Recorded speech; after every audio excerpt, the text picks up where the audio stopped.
Hi guys. So today we are doing another reader's notebook page, and I know you haven't done one in a week. So this is you know, it'll be okay. But we are specifically looking at context clues. Because you will have context clues on your test that you're taking tomorrow. So I want you to really know how to figure out what a word is that you've maybe don't know or haven't seen before. So the rules for context clues, if you go ahead and look on the page, is you're going to look around the word for context clues. That means you read this sentence before and the sentence after. That'll help us figure out what the word means.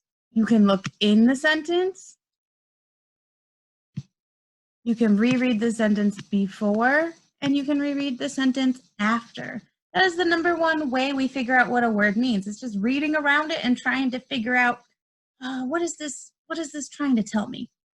The next one is look for word parts you know. These are suffixes and prefixes. Okay, we know what those certain little parts mean, and we can use that to help us understand the word better. Also, if you take away the suffix or the prefix, you can get the base word, and most of the time you are going to know what that base word is. And the last thing that we do is we look up the word. Now, the reason why this is the last thing and not the first thing is because think about it. If we're reading a book and we stop every 2 seconds to look up a word we don't know, are we going to get much of that book read? No, and our brain is so smart, it can take the stuff from the book and figure out the word for us. That is the lovely thing about being a human. All right, so now that we've gone over the rules, let's go ahead and look. I'm going to do a little example with you before we do the worksheet. So if you look at this, we have our reading passage, and then we also have a little chart on the bottom for our context clue. Okay, so we're going to read the passage just by itself, and then we're going to go back in and find the words that we don't know, probably don't know, and try and figure out what they mean and what the context clues are in the sentence. So the first one, we're just going to read. At the art museum, Mrs. Banks was taking her students on a class trip to an art museum. When they arrived, Mrs. Banks introduced Mr. Diaz. Mr. Diaz is a docent who volunteers here and will be our guide today. Now, I don't know what that word means. Mr. Diaz pointed out elements about each artist's work, such as the use of color or thickness of brushstrokes. Each artist has his or her own way of creating a painting. Mr. Diaz gave each student a paintbrush. Go home and generate your own work of art, Mr. Diaz said. Make the kinds of art you like best. Show us your view of the world. The students were so keen to get started, they could hardly wait to get back. Mrs. Banks said to the class, perhaps this experience will encourage some of you to train at an art school. All right, so the first word we're going to look for is docent. Okay, and we did find that one up there because I don't know what that word means, and I don't even know if I'm actually saying it right, but I'm going to find it up here. Mr. Diaz is a docent who volunteers here, and he will be our guide today. So it kind of sounds like it's a job of some sort. It sounds like that's his job. It's like saying Miss Lawrence is a teacher, and she teaches the students ELA every day. So let's look at the sentence a little bit more closely. Mr. Diaz is a docent who volunteers, and he will be our guide today. Now that word right there is a really good clue.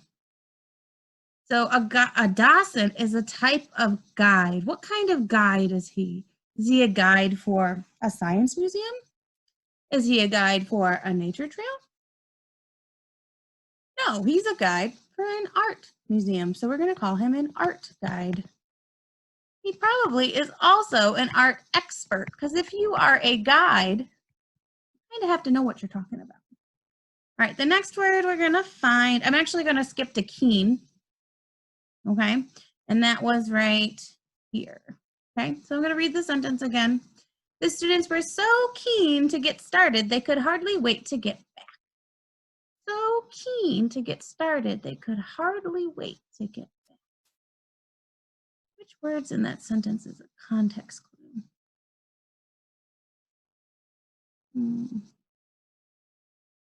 I don't know. They could hardly wait. No, hardly wait seems to be our context clue there. When we can hardly wait for something, what are we? Are we like super sad? Are we reluctant? We don't want to do it? No, if we can hardly wait, it means we are excited. So we know that keen means excited, okay? So let's go ahead and get to our actual worksheet that you have to do today. Okay, so this is page 109, and this is the actual worksheet you're going to be doing today. So what you're going to be doing is you're going to read each sentence and use context clues to figure out the meaning of the underlined word. Now, each one of these words that you have is actually going to have two meanings, so you actually have to pay attention to what this sentence is saying, okay? So let's go ahead and read that first one. Did you note our meeting on your calendar? Now, the word we're trying to figure out is note, and you know what note is. There's actually several meanings to note. There's a note you write to your grandma and send in the mail. There's a musical note. There's when you jot something down to try and remember it. Now, which one of these is going to be that kind of note? So this is when we use context clues, right? So we go ahead and we look in the sentence and we say, oh, which one of these other words tell us what it means? Did you note our meeting on your calendar? And this word right here is our context clue. We are not writing a note to grandma. We wrote it down on our calendar. We are not writing a musical note because we're writing it on our calendar. And I don't know anybody that writes musical notes on their calendar. Maybe Mr. Decker. I don't know. So this type of note is like writing something down.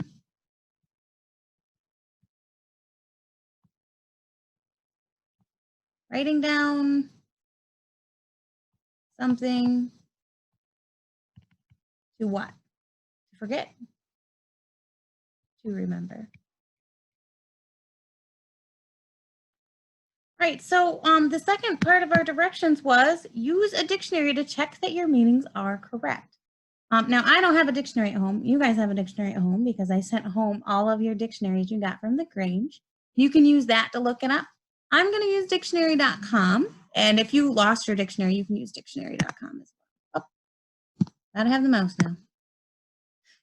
So it says here, I already looked it up earlier because the computer was being funny. The definitions for note, it's giving us 4. A brief record of information, a brief record of something written down to assist the memory or for future reference. Notes, a record or outline of speech, statement, testimony, or one's impressions about something. So kind of like a diary entry. Is that what we're doing? And explanatory, even I have trouble with big words, or critical comment. Are we writing something mean? A brief written or printed statement giving particulars of information. I don't think it's that one either. Like, let's go back to what's it say here? Did you note our meeting on the calendar? We put something on the calendar. We're trying not to forget it. So I think it's probably number 1, right? So our answer is correct, even if the words aren't the same. It says a brief record of something written down to assist the memory for future reference. So if you write it on your calendar, you're trying really hard not to forget it. Okay, so let's go back here. So that's good, right? We looked it up. We found our context clue. Let's look at the bottom of our paper. Oh, there is no bottom. Good. Oh, we'll look at the next page. All right, so the next page you're going to do is sentence fragments. And sentence fragments are, you might think they're a sentence, but they don't make any sense, okay? So a sentence is a group of words that tells a complete thought. It tells who or what, and it tells an action or state of being. So you need a subject and you need a verb. So a man planted seeds in his garden. The subject is the man. What did he do? He planted seeds, okay? So on these ones, you are going to write the group of words that will complete each sentence. So a bird blank. A bird lives in the tree. A bird on the fence. A bird on the fence is missing a word. So it's a bird lives in the. Okay, and let's look at the bottom. I think there might be something different down there. Yes, there is. So down here, it says for each item, combine 2 fragments to write a complete sentence. You're just going to take the sentence fragments they gave you and make it a complete sentence. Make sure it has a period. Make sure it has a capital. Make sure it makes sense. Okay? You guys got this. You have a good rest of your day. And per usual, I miss you. Bye.